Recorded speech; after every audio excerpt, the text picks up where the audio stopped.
Is this the very first time that I do basically a video review of an album? Well, probably.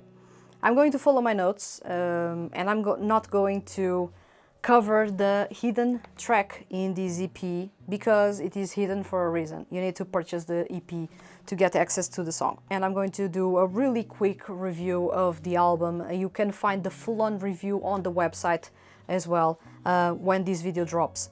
So, first off, we have LOL, which is the opening track. I will say, and one of my notes was reverse Carpool.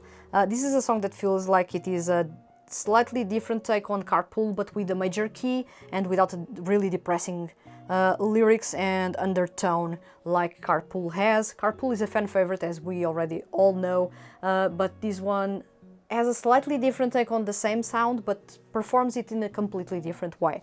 But still, you will notice those Carpool vibes. That's the same indie rock vibe as well. As I said, there's a sense of freedom, of being liberated in some capacity. It's almost like have fun, as a concept, have fun doing what you want, whatever you want. This song doesn't take itself too seriously, so do not take it too seriously as well. The song structure is different from usual. You have only 2 choruses in this song instead of the usual 3 that you would expect in a rock song. The structure, the normal structure or a common structure for rock songs or pop songs would be an intro, a first verse, a pre-chorus, chorus, which is the first chorus, second verse, pre-chorus, second chorus, bridge or interlude, and then pre-chorus and third chorus with an outro. Now what we have is completely different. We have an intro, a first verse, a first pre-chorus, a first chorus, a second verse, a bridge, and the second chorus and an outro. Basically, Soma Saito ditched the third chorus and made the song shorter and much more intense, almost like you were improvising the song on the spot. And this is kind of fun because if the song continued to repeat itself, it would get boring really fast. And by breaking that idea, that concept that you have, that a rock song should have that structure that I said before, by breaking that, it made the song more interesting to listen to and will catch you off guard.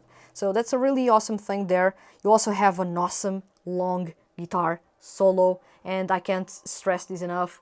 Seiyuu artists usually don't do long solos. I don't know why. Especially if they don't play the guitar, why wouldn't they request the people playing the guitar to play a longer solo? I don't understand. So in this case, in LOL, you have a really long, fun, awesome guitar solo that will grab your attention right off the bat. Then we go to After School, and After School is all about bringing that sort of nostalgic, melancholic vibe of living in the past or being stuck in the past. You have distorted, almost destroyed guitars, and this is kind of interesting in this song because there's a ton of distortion in this song.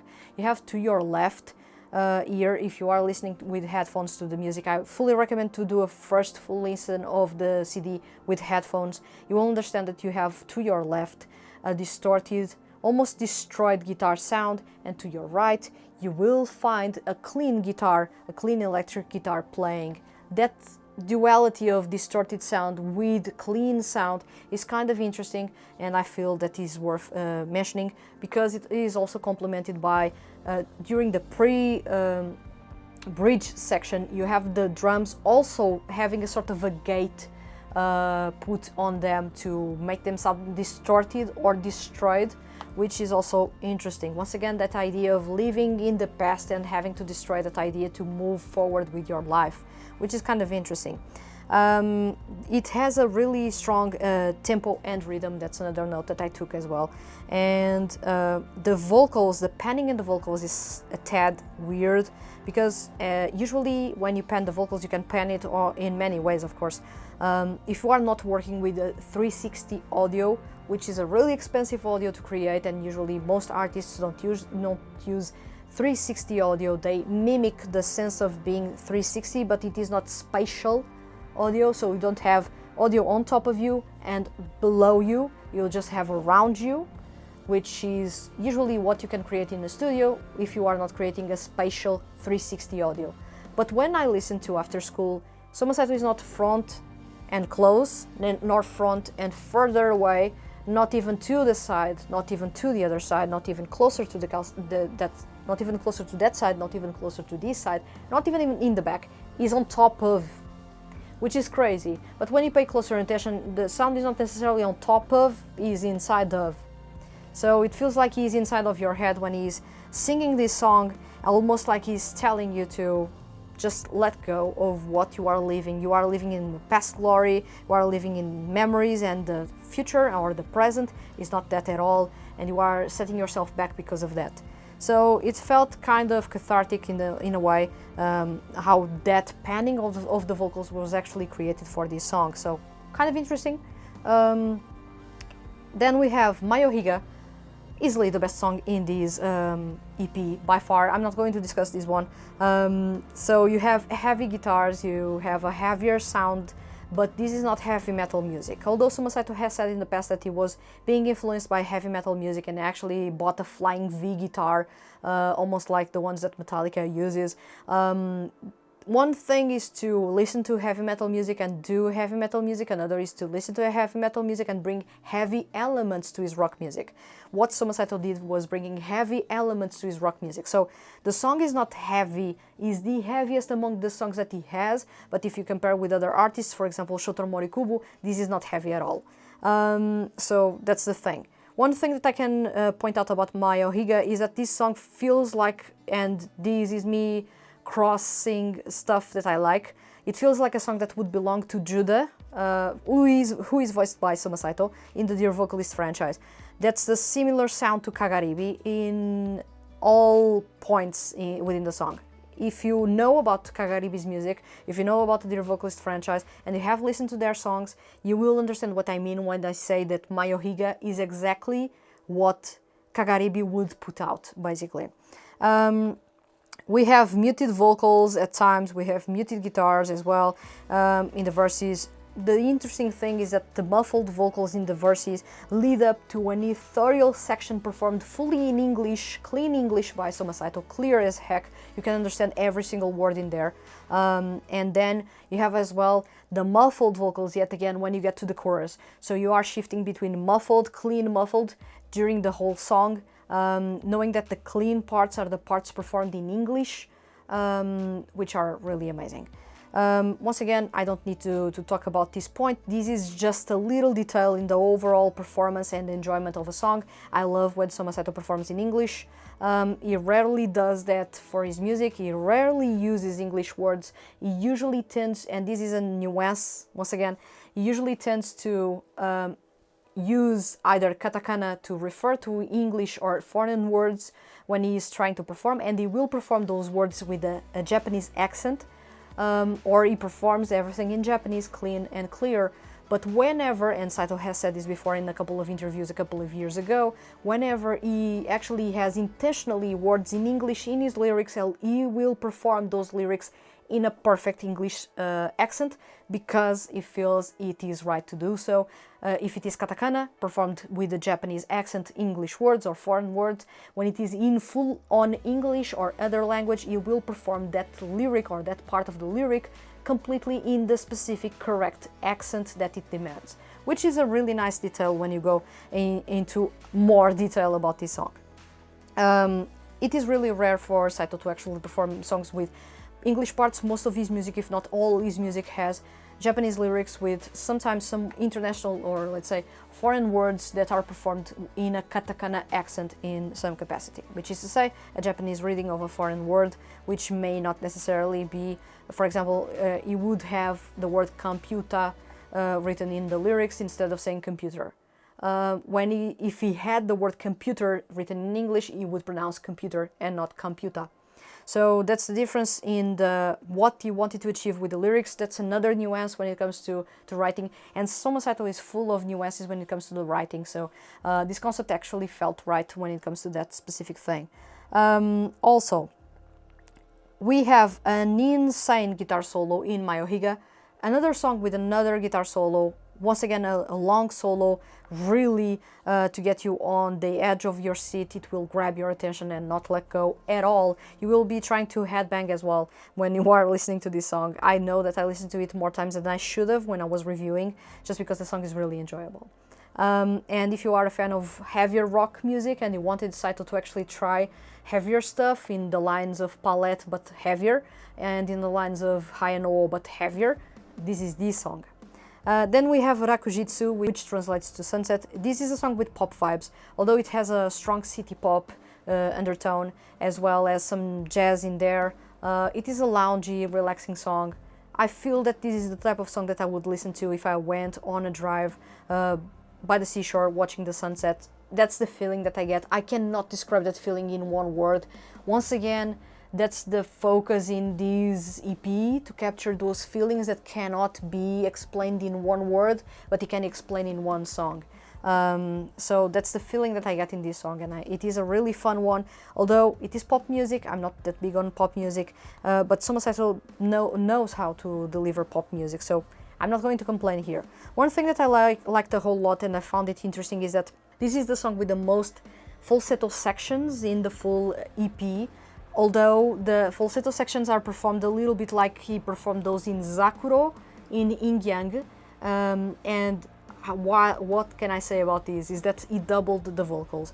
So while usually you will say, for example, in Ame no Niwa, in which Soma Saito is performing straightforward as only one voice throughout the recording, and he's performing a really gentle, really fickle, sometimes falsetto that sounds like it will break at any time.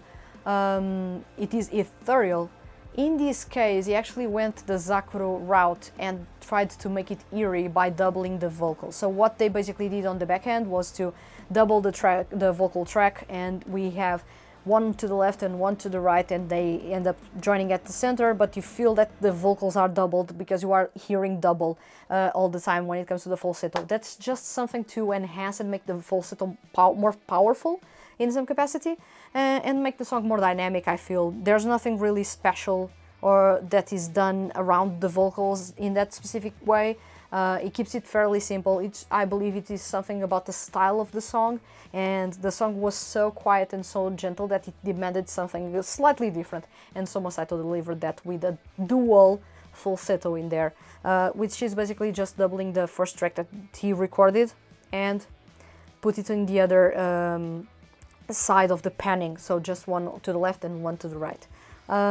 Strong Zakuro vibes. I love Zakuro. That song belongs on a set list, has yet to be performed. Then we have to wrap up Rain Shoes. Rain Shoes was the hardest song for me to describe because it mixes so many music genres in the same place. You have the core waltz type of groove, but also you have a jazz sound going on in there, and we know jazz is not usually a big fan of the 4/4 measure, making songs unpredictable and odd in terms of the pacing, and waltz as well as an odd pacing to itself because it has a shuffle-like vibe. Those two together messed me up really badly during my first listen because I couldn't understand what was the tempo for the song. It actually is a natural 4/4 if I'm not wrong when I did my counting. So it is a fairly straightforward song that doesn't look like it. Once again, appearances can be slightly different from what the reality is, and once again that's a different nuance that you have in there. I felt that the song mixes an old school type of rock sound from the 70s with pop from the 80s, as well as city pop also from the 80s.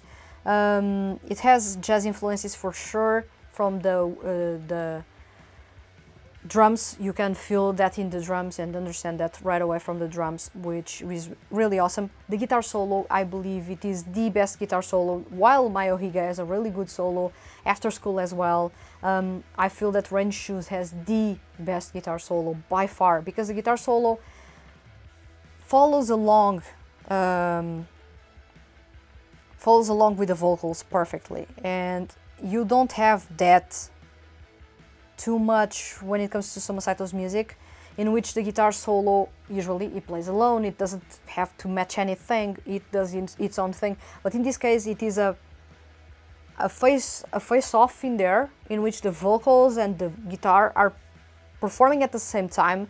The guitar is screaming while Saito is actually performing really calm and collected, which is odd because the two feelings and emotions are at odds in there.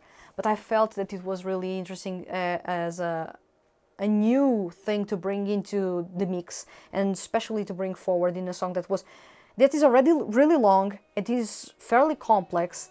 There's tons of stuff happening, but when that guitar section enters, and Soma Saito actually is going there, rising and rising and rising, and the vocals are rising with the guitar in the background rising as well, and the guitar screams, but the vocals do not. I like to see that. I like to see that when the guitars interpret the song further than the vocals actually do. This is something that is so Soma Saito that I don't even need to explain it to you if you are a fan. If you are not a fan, you will understand the more you listen to his music that you come across songs in which the guitars will be screaming, but Saito is calm and collected all the time. Rain Shoes, it has strong Saint Obsession vibes. Saint Obsession is a hidden track in Yin Yang, so if you don't have the physical version of Yin Yang, you will not have legal access to that song because it has yet to be released on streaming platforms. That song is crazy when it comes to the whole vibe. It is a kick in the butt to begin with when you listen to Yin Yang, because Yin Yang is a full-on story from track 1 to the last track, and when that track appears you have a face-off with the god that actually tricked you throughout the whole Yin Yang EP. In this case, when you go to Rain Shoes, that's not the case. There's no story that is overarching from the start to the finish. This is not a surprise whatsoever. This is not even a hidden track, but it behaves like a hidden track, it throws me off yet again. It behaves like a hidden track of Soma Saito, but it's not a hidden track. The tone is similar. The song is slightly slower in comparison with Saint Obsession. That's the only thing that I feel it's slightly different in there. And of course, Saint Obsession had that glam rock vibe that was almost Queen inspired, and here we don't have any of that, but the tiptoeing vibe and the tiptoeing percussion is similar to Saint Obsession as well. The overall tone of the song is similar, although not cheeky in this case, whereas in Saint Obsession is completely mocking you from start to finish, which I felt was a really genius touch, because you weren't, in that specific case, coming across the reason why the whole EP dragged you through hell. In this case, you don't have that happening, once again, because each song is a different interpretation of a completely different feeling or emotion that are really hard to describe in one word only. So I feel this is my review of Soma Saito's Nuance. I'm not going to review, once again, the hidden track, because that's hidden for a reason, but I will say that it's not the best hidden track that Soma Saito has released so far. That's my assessment of that song in specific. But still, I hope you guys enjoyed this video. This was a fairly simple, condensed way of reviewing this EP. I don't dive into a lot of detail in this video on purpose, because otherwise we would take 2 hours or more to talk about it. But you can go to the link in the description where you can find the full review of Soma Saito's Nuance for you to peruse and to check the little details that I found, the nuances that I found, but also to see if it matches anything that you were picking up or that you were listening to, or if we are on the same wavelength when it comes to what we got as feelings coming from that specific song or the overall EP. I hope you guys enjoyed this video, and of course this concludes my coverage of Soma Saito's Nuance. I hope you guys enjoyed this. This was between the unboxing video, the 7 things that you may take into account when you go to Nuance, as well as this review. And for patrons, if you are on Patreon and you are subscribed, you also have the full-on uncut version of me reacting and reviewing Nuance for you to watch. So those are awesome things that you can check, as well as you will see on this screen two different videos. One is my breakdown of all the EPs and albums that Soma Saito released up until Fictions. It doesn't include Fictions because Fictions was released soon after, but you can dive into the earlier work of Soma Saito and understand who he is as a solo artist up until Fictions. And also you will have another video here also about Soma Saito that I think you will enjoy. So you can pick any of those two and you will have a good time. So I hope you guys enjoy all that I have here, and stick around because there's more to come. Thank you very much for watching this video, and I'll see you guys in the next one.